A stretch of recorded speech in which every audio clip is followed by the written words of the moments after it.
What's up, guys? On today's video, I want to talk about the female heroes of the Friday the 13th series.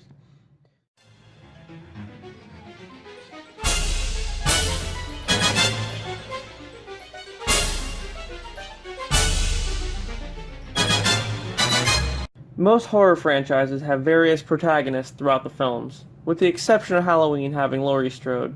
Most of the time, it's a different person each movie, and mostly they are women. Jason had many battles with Tommy Jarvis, naming him the primary protagonist of the series. But I want you to get to know the fierce women who bested Jason through the years, and why they prevailed, as opposed to some of the other ditzy teens. Starting off in part 1 with Alice. Alice was a counselor at Camp Crystal Lake under Steve Christie, who wanted to reopen the camp after murders years prior. Well, Pamela Voorhees, Jason's mother, saw to it that it wouldn't happen. She and Alice had a final confrontation where Alice beheaded her. This was the catalyst for Jason becoming the series' antagonist. Alice survived, only to be killed in the beginning of Part 2. Part 2, we meet Jenny, who's the assistant of Paul Holt, the manager of a counselor training program near the lake. As the rest of the group meet their demise to a sack-wearing backwoodsy Jason, she and Paul have a showdown with him in his sketchy shack. Jenny puts on Pamela's sweater and tricks Jason into thinking she is alive, and then she stabs him and they escape. But suddenly Jason comes crashing into their cabin. Jenny is then carted off in an ambulance, whereas Paul is just MIA. Then in Part 3, we meet Chris Higgins.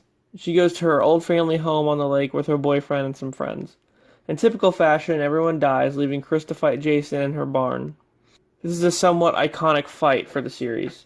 After he is hung and reveals himself to be the man who attacked her years prior, Jason attempts to kill Chris yet again, only to get an axe buried in his head.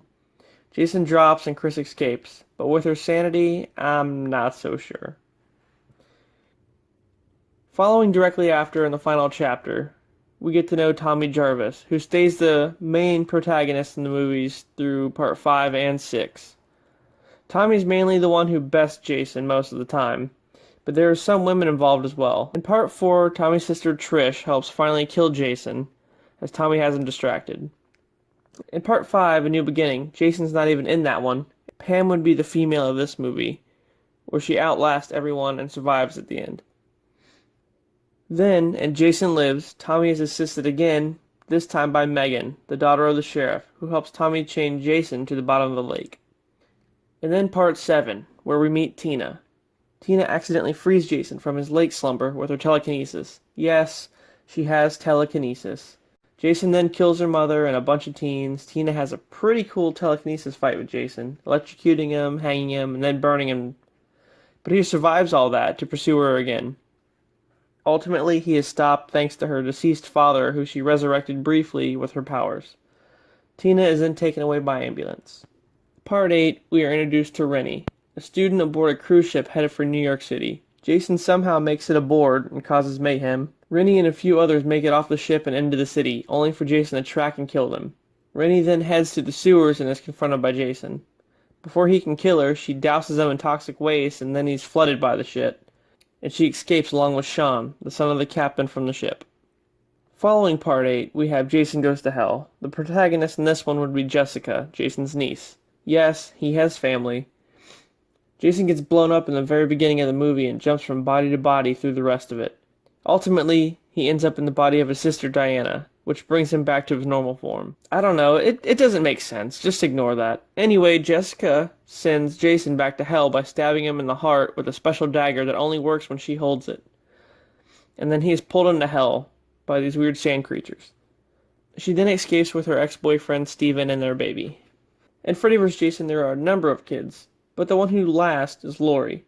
She is stalked by Jason for most of the movie, along with Freddy. Her friends all die at the hands of Jason mostly. Her and Will, her boyfriend, bring Jason to Crystal Lake to fight Freddy one last time. After the battle, she blows them both up and is almost killed by Freddy when Jason actually saves her. Laurie then leaves with Will. And Jason X, yes, the classic. No, not really. So Rowan is a project leader at the Crystal Lake Research Facility, where they're studying Jason. He escapes and kills her team, and she attempts to cryogenically freeze him, but fucks up and freezes herself too.